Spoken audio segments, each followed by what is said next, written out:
Hey guys, it's Hannah here. We're going to be talking about preparation for the art education classroom.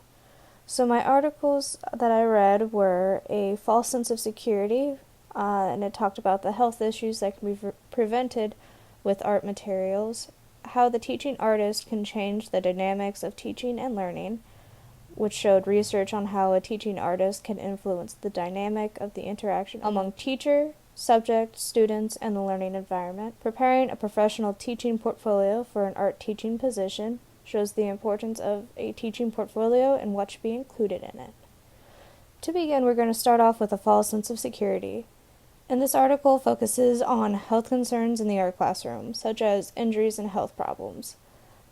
It had a list of multiple concerns that happen in the art classroom, such as cancer, heart attack, lead poisoning, emphysema, diseases of the eyes, liver, kidneys, and nervous system. So how are these conditions changing to prevent these health issues?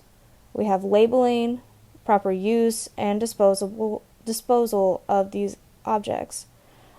Changes of materials that were used, such as rubber cement. The quote from the article says it used to be made up of mostly N-hexane, which is a solvent that is very volatile and can cause peripheral nerve damage. When suppliers had to apply the labeling about the nerve damage, most of them replaced this with hepatine, which takes a little bit longer to evaporate but doesn't have the same problems. The importance of health labels and how they become regulated by the government was also discussed in this article, and it talked about new challenges arising even when we're solving the older problems. By law on regulating labeling, the use of disposable hazards of art materials have spurred reforms, and safety information is more readily available these days to artists, teachers, and conservators. Before 1988, the only labeling required was for immediate hazards and not long-term effects. Schools were impacted by this. In 1999, Environmental Protection Agency, EPA, launched an initiative requesting studio classrooms and labs in colleges and universities to meet industry standards for environmental health and safety. This caused schools to buy new equipment, improve ventilation, revamp facilities, and hire environmental health and safety managers. There's also a program called the ART, where the A stands for the active commitment to compliance and continuous improvement. R stands for reduction of pollution through waste minimalization, lowered materials consumption, and energy conservation. The T stands for training and educating facilities, students, and staff about the environmental considerations of their activities. S stands for stewardship and enhancing the quality of our employees, facilities, students, and neighboring communities. Now we'll move on to how teaching artists can make change in the dynamics of teaching and learning. In this article, it talks about the characteristics of a teaching artist classroom.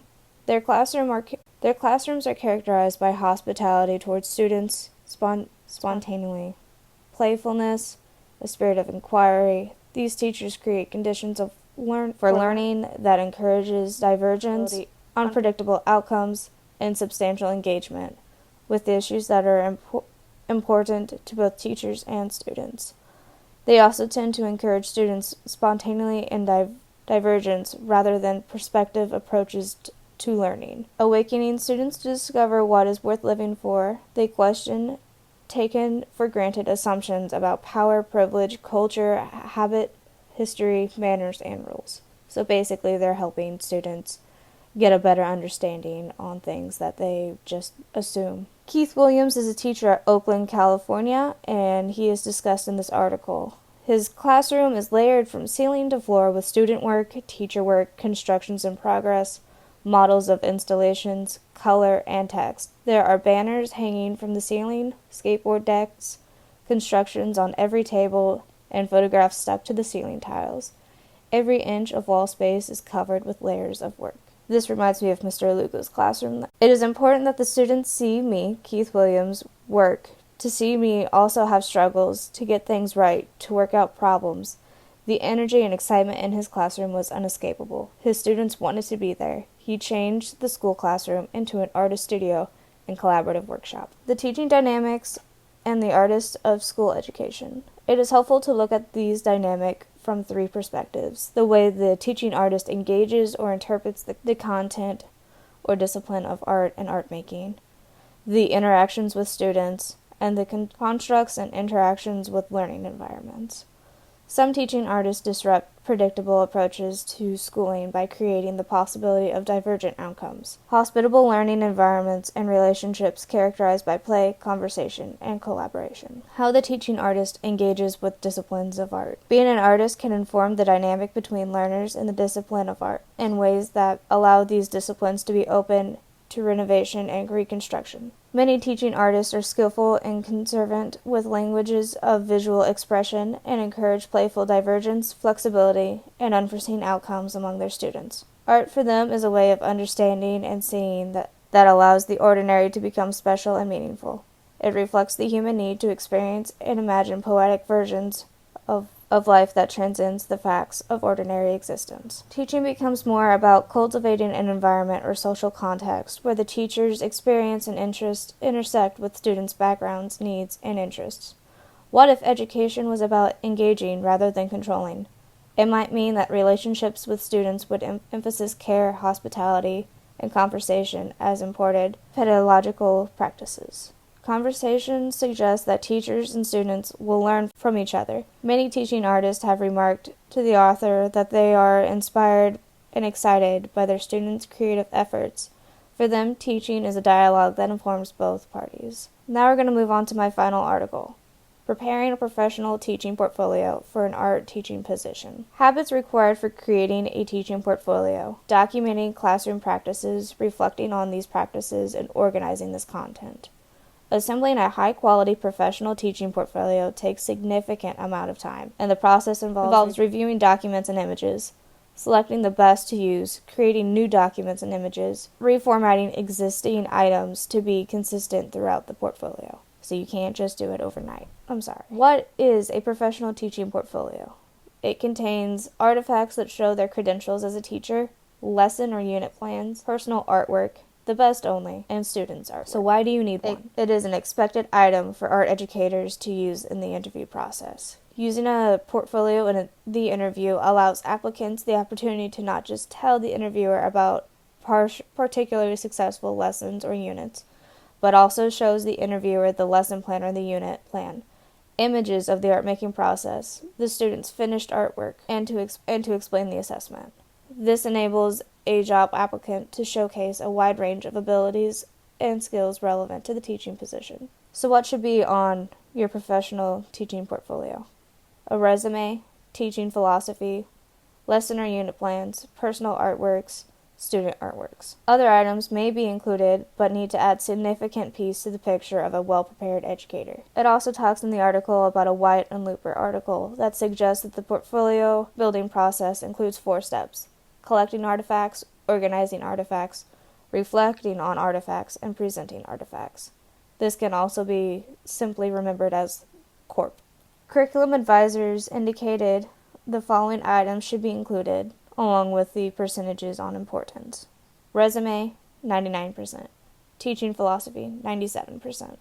Images of student artwork, 96%. Lesson plans, 95%. Applicant's own work, 91%. Letters of recommendation, 86%. Assessment rubrics, 85%. Teaching license, 82%. Transcript, 76%. Classroom management plan, 68%. A lot of these we already know about, and most of them, luckily, we have already made, so putting these together into our portfolio will not be that difficult. Advice given throughout the article.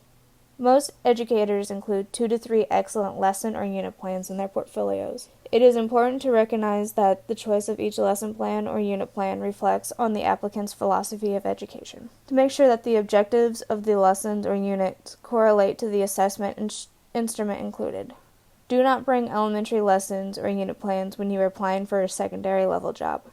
Also, this is not a scrapbook. Included multiple students' work with the age of the student, title of the lesson or unit, a statement or 2 about the meaning of the artwork. You can create work just for your portfolio, so if you feel like you don't have enough pieces that do fit your portfolio, you can just create whatever you need to. Do not include items that might be considered offensive. It is suggested to include about 8 to 10 works of art, including at least 5 different media. And speaking of media, there are people who are trained in the visual arts that do see the difference between a silkscreen, lithograph, wood print, linoleum cut. But those outside might just see it all as the same medium, so you want to make sure to emphasize that they are different processes. So how should you organize these artifacts? It's important that the applicant can easily find each artifact quickly. Use dividers with tabs and breaking the contents of the portfolio into chunks. If the first page of the selection includes a list of all the artifacts in that selection, then all of them need to have that. How do you use the portfolio in an interview? When asked, tell me about your best unit,